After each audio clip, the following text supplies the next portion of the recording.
But now there's so much outrage and we hear about it and it's taken seriously, you know. There's Oxbridge comedians writing for the posh papers, telling the rules of comedy. They're laying down the law, right? And it's all stuff like, comedy should punch up. You should never punch down. You should never punch down. Sometimes you've got to punch down. Like, if you're beating up a disabled toddler. You know what I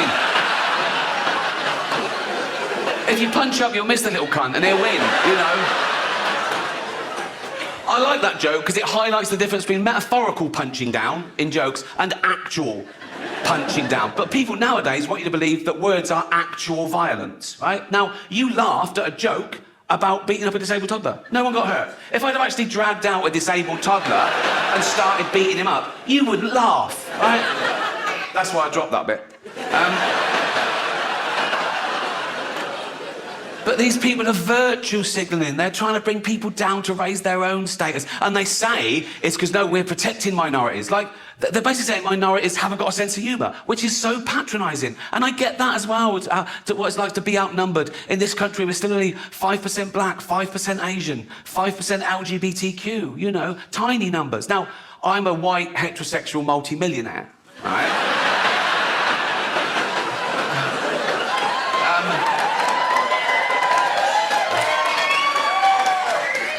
There's less than 1% of us.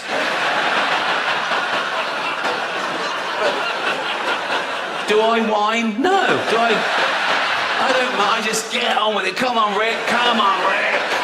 Just keep fun. I'm like Rosa Parks. Do you know what I mean? I'm like... Except I fought for the right to never have to take a seat on a bus.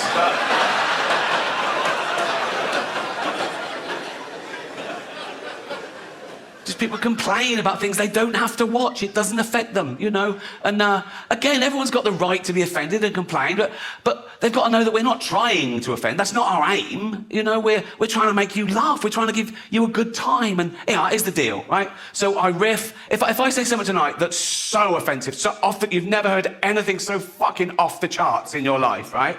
Don't make a scene. Go to the box office after the show. They can't give you money back straight away, but there's a form you fill out with a complaint, and I take those away and I shit on them. So that's the rules of comedy.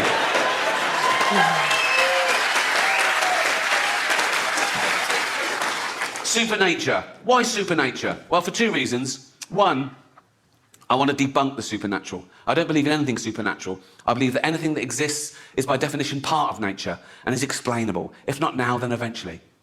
Also, SuperNature, because nature is super enough, you know? It's amazing that we're even here discussing it. We're the only species that allows the universe to understand itself, right? The chances of us being here at all, the chance of you being you, existing now, the chance of that sperm hitting that egg is 400 trillion to 1. And I think life is like a holiday. We don't exist for 13.5 billion years. Then we have these 80, 90 years if we're lucky. Then we die, never to exist again. And some people are even offended by that. They go, you can't say that. It can't be chance. It's too good. Someone must have made it all. And you know, I'm too special. I can't just not exist. I'll live again. I'll go to heaven. I'll be with my friends and family. Or I'll come back as a spirit and I'll walk amongst you. Or I'll be reincarnated. I'll come back as someone else. That'd just be someone else. That's all that's happened. You're not involved. That is just someone else, right? Many people believe in reincarnation, of course. Some people even claim they remember who they were in a previous life. There's a society in America, of course, in California, of course, right? And they remember who they were in a previous life. And they're always someone pretty special in their previous life. Not so much in the life they've got now, right? But I saw a documentary about it, and every year they have a come as you were party, where they go dressed as the person they were in history. 2 Napoleons. So, at least one of them is fucking lying. No reincarnation. No ghosts. Have you seen all the ghost hunter shows? Oh my God, hundreds of ghost hunter shows. Years and years. Celebrity ghost hunter. All around the world. Thousands and thousands of hours of footage. They've never seen a fucking ghost. Not what. It's all like, oh, what was that? Was it that I was just the... No, not the... Oh, did you hear that? Was it just that? Was it you? Oh, no. Imagine if wildlife programmes were like that. Imagine watching David Attenborough all these years and everybody goes, here on Kilimanjaro, we see that... Oh, no.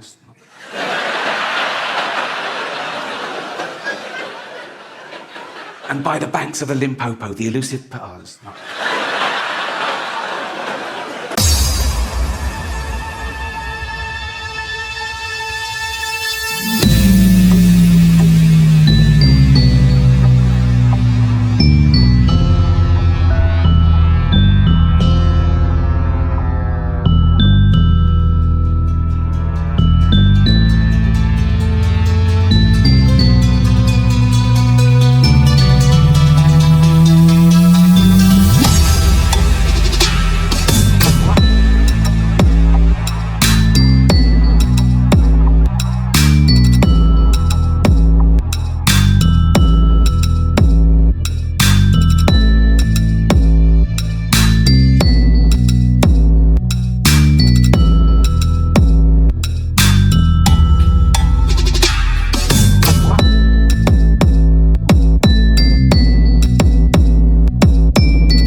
Watching the cunt.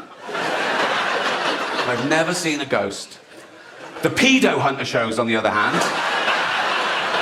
there's usually accompanying the crew just in case. I mean, particularly if it's a BBC production. Oh, shut up. There's no reincarnation, no ghost, no heaven, I believe. People can't get over that. People quiz me on Twitter when they find out I'm an atheist. They go, well, you don't believe in God at all? I go, no. Do you pray? I go, no.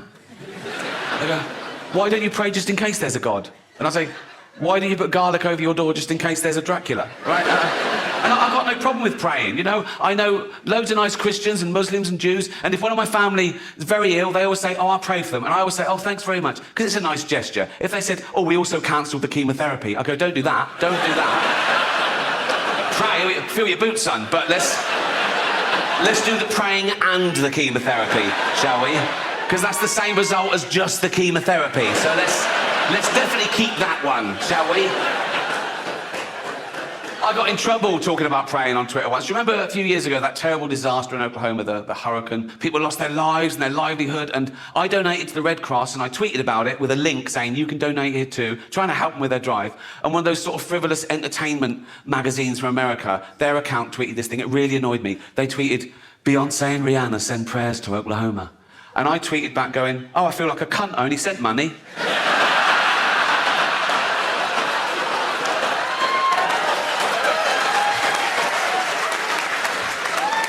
Someone tweeted me once, would you come to the bedside of a dying child and tell them there's no heaven? I tweeted back, is it a paid gig?